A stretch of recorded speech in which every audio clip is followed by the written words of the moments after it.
Azad Samaj party के लोकसभा सांसद और दलित सियासत का बड़ा चेहरा चंद्रशेखर आजाद हमारे साथ हैं। सर, सुप्रीम कोर्ट ने SC/ST रिजर्वेशन के अंदर कोटे के अंदर कोटा का जो फैसला सुनाया है कि राज्य ऐसा कर सकते हैं, इस फैसले पर आपकी क्या प्रतिक्रिया है?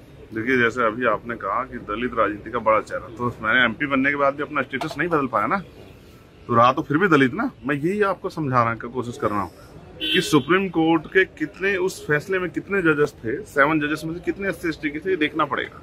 क्या उनको हमारी पीड़ा का एहसास है? क्या उनको हमारे दर्द का, हमारी आर्थिक स्थिति का, सामाजिक असमानता का, आर्थिक असमानता का और जो जुल्म हम पे होता है उसका एहसास है? क्या उनके पास कोई आंकड़ा है? तो बहुत कुछ है। और फिर हम कॉन्स्टिट्यूशन के आर्टिकल 341 को भी देखेंगे, उसका वायलेशन ना हो जाए।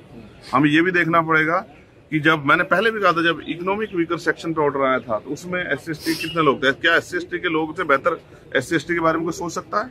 अगर सोच सकता है तो 75 सालों में क्यों नहीं सोचा गया? NCRB का डाटा देखता है क्या सुप्रीम कोर्ट?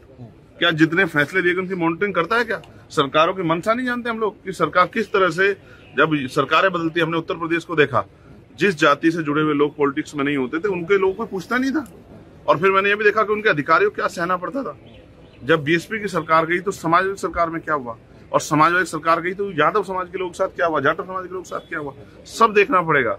ऐसा नहीं होता है। सर, सैद्धांतिक तौर पर आप क्या मानते हैं, दलित और आदिवासी समाज में जो लोग पीछे छूट गए, इस आरक्षण का लाभ नहीं मिला, उनके लिए अगर अलग से वर्गीकरण का प्रावधान किया जाता है तो सैद्धांतिक तौर पर आप इसमें है कहाँ आरक्षण?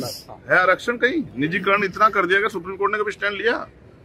आप बताएं ना, इतनी प्राइवेट जॉब्स और संविदा, लेटर एंट्री और तमाम तरह की, सफाई कर्मचारी तक तो पक्की जॉब नहीं है। क्रीमी लेयर की बात भी कही गई, फैसला नहीं है लेकिन टिप्पणी है कि क्रीमी मैं लेयर। फिर कह रहा हूँ, कुछ भी टिप्पणी कर दीजिए, मैं कह रहा हूँ सबसे पहले वर्गीकरण सुप्रीम कोर्ट से स्टार्ट हो। 250-300 परिवार लोग मिलकर कब तक न्याय करते रहेंगे? क्या सामान्य, चलिए SC/ST OBC के लोग नहीं घुसने देते, क्या सामान्य जाति के लोगों में योग्यता नहीं है?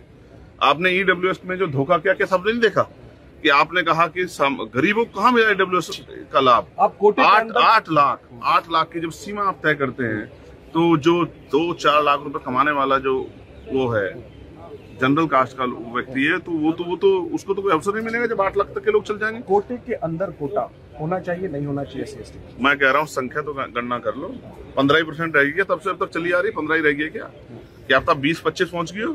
तो 15 में से देना चाहते हो। मैं कह रहा हूँ संख्या के आधार पर दे दो ना सभी लोगों को, जिसकी इतनी संख्या है उसकी किसी के साथ धोखा नहीं होना चाहिए। तो अभी इस फैसले को स्टडी करना पड़ेगा, जैसे जस्टिस बेला द्विवेदी ने उसको अपोज किया है।